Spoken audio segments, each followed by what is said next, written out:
umugore atashobora kuza babikora bazumva navyo andongorera iruhande y'amazi adasuma. Kaze muri kino kiganiro ca Burakeye.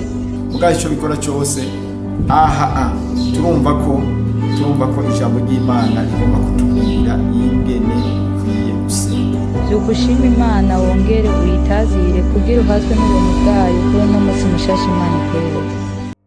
Ndabaramukije mwese muriko murumviriza kino kiganiro ca Burakeye. Imana ibaha umugisha. Imana dukundiye ko uno munsi tubona twongera tukakubita ijisho. Imana ishishikaye kubahezegira mwese muriko murumviriza kino kiganiro, namwebwe mugerageza uburyo bwose bwo kwiyabona. Namwe Imana ishishikaye kubahezegira. Uno munsi tugomba turabe amajambo tugomba turabe ngo ubushobozi bw'Imana, ingene turabagaciro, kuko dufise ubushobozi bw'Imana turabagaciro.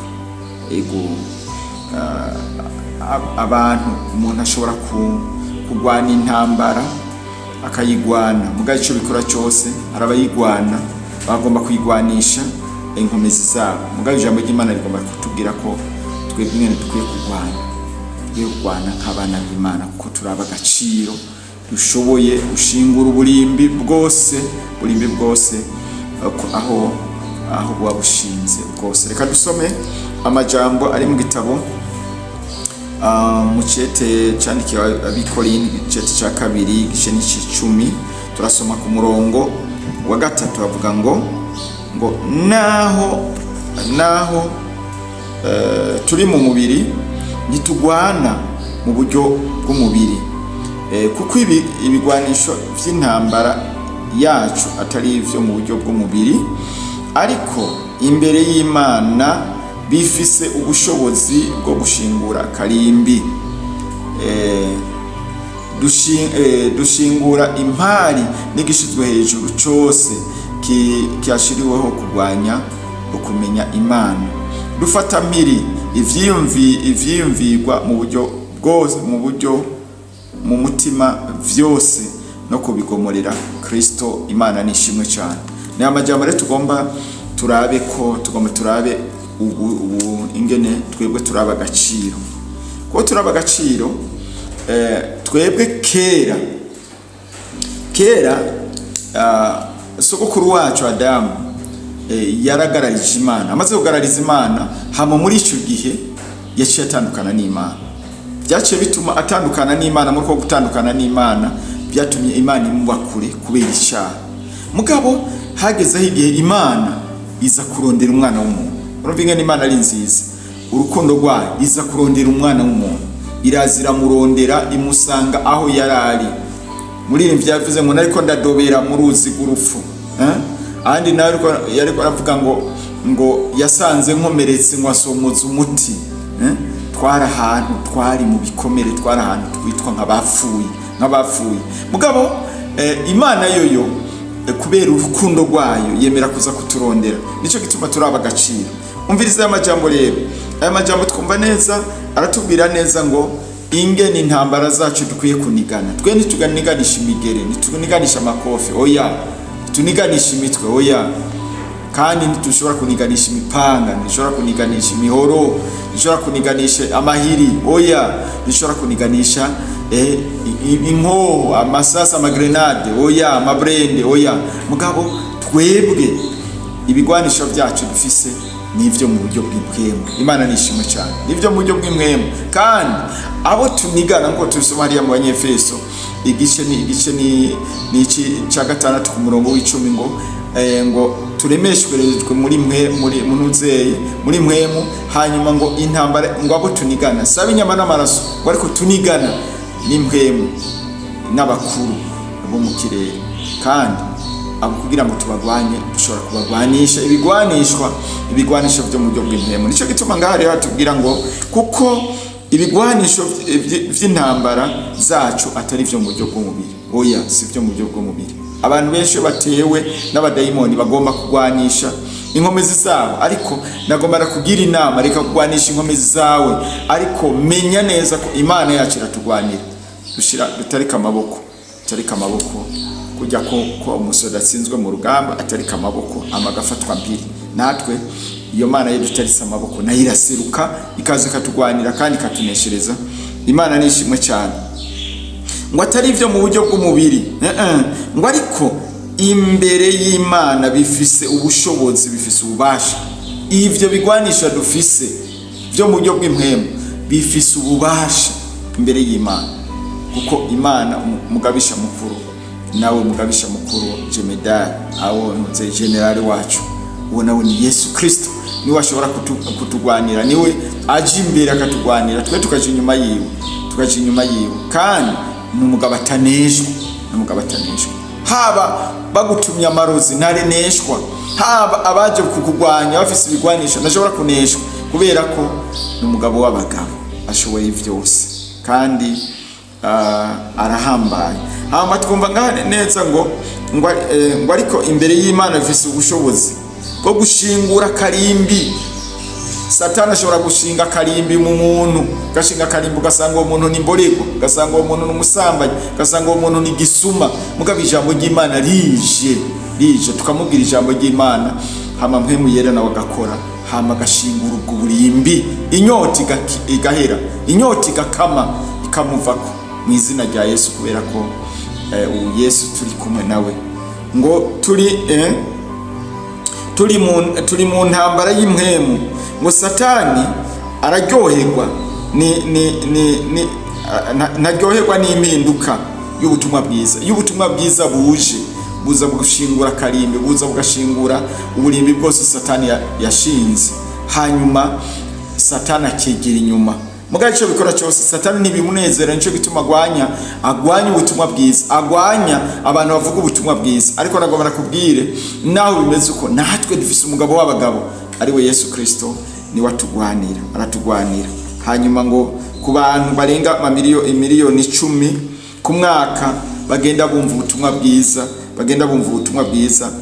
bagenda benshi bava kwa Satani, bakava kwa Satani hamakaza kuri Yesu Kristo, ku mwami bakunda, ku mwami w'amahoro. Amasengesho rero niyo asenyura ibisika. Amasengesho arasenyura ibisika, amasengesho arasenyura ibihome byose Satani aba yayubatse. Nico gituma ngaha twumvise neza avuga ngo ari imbere y'Imana bifise ubushobozi bwo gushingura karimbi, ngo dushingura imari n'igishizwe hejuru cyose. Ikintu gishizwe hejuru cyose, nambara bashira hejuru intuzi bihiko, nambara bashira hejuru aba bacungera umutekano, nambara bashira hejuru ibiki vyana gutakiye. Mugarago barakubwire twebwe dushingura ubwo burimbi, kandi nagomba barakubwire ko iyo tubana n'abantu badakijijwe bakoresha imiti, arageraho igihe biyomora. Kubera iki? Kubera ko baba bumva babangamiwe, ibintu byabo birabangamirwa, baragerageza uburyo bwose ibintu byabo ugasanga vyabaye amazi. Aruzanye uburozi agasanga bwamaye amazi, aruzanye bigasanga vyanse, agasubira akagenda kugura ibindi. Mugabe ico bikora cyose, iyo Mana yacu vyose irabihindura bigacika ubusa. Mbe urazi abiyumvira kutugirira nabi ni benshi, mugabe ico bikora cyose Imana yacu nayo ivuga ngo nimwihagararire uhora abagwani. Imana nishimwe cyane. Mwibuka Abisirayeli bari basugerejwe imbere inyuma hari ingabo za Farawo, imbere hari ikiyaga, hirya no hino hari imisozi, nabo bashobora guhungira. Ariko Imana iraca inzira atagira inzira, ibwira Mose, tewe Mose, fata iyo nkoni yawe uyigere ku kiyaga. Ayigeze ku kiyaga inzira iraboneka, Abisirayeli barajabuka, abansi nabo baraza kubakurikira. Mugabo muri ico gihe iyo Mana niyo yagwanye ngo hagati yabo ishiraho inkingi y'igicu. Muri ico gihe ngo vyarabagora ingene bashobora kugenda, ngo geraho bamwe bavuga ngo ni mureke iyi Mana y'Abisirayeli niyo biri kwiratugwanya. Mugabo abantu bangakumva bahuniye muri ico kiyaga. Imana idufashe cyane. Nico gituma rero twumva rero ngo dushingura karimbi uburimbi n'ibihari abantu baduhaririza abantu bavuga ati ibi mwe ntavyo mwoshobora ibi mwe ntavyo mwogira gute mwe ntimuzobaho mwebwe muzopfa mugagasanga tuguma turiyo. Imana nishimwe cyane tuguma twibera. Hanyuma rero kandi twumva neza ngo ngakunuze kuri umurongo nyene akajambo gaheza ngo dufata miri ivyiyumvirwa mu mitima n'ibintu imigambi. Abantu bagira imigambi mu mutima turasenga tugasenga iyo mana igafata miri ivyumvirwa mu mutima mbere ugasanga mbere baramivuze ugasanga mbere bavuze ngo twe turakwanga cyangwa abantu bazabona twe baduhaye amafaranga kugira ngo tukugirire nabi mugatubonye ko twavyimvye tubona kumenga ntavyo twokora. Iyo ni Imana ibiri kurakora. Ari abantu bacha bavuga ngo nagahanga oya sagahanga oya ni Imana yacu iba yagutabara ni Imana iba yakugwaniye.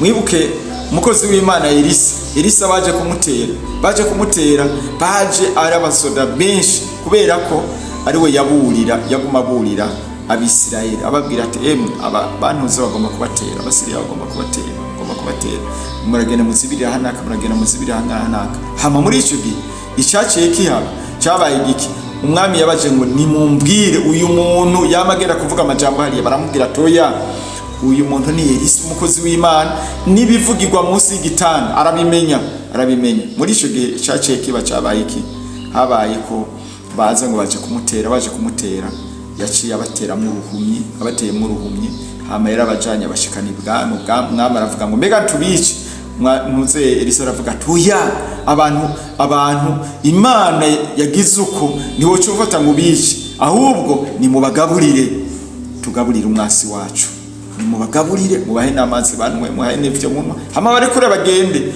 barabarekuye ngo baragenda bashitse hariya bacavuga ati abantu n'abantu beza intambara zacezera. Nico gituma natwe naho muri kino gitondo nagomba nakubwire ko twebwe dufite turabagaciro imbere y'Imana yemeye gutanga umwana we ikinege kugira ngo umwizera wese ntazopfe rubi ariko abugingo budashira abari wapfa mu gishingo cacu. Nico gituma turabagaciro kandi twitwa abana b'Imana.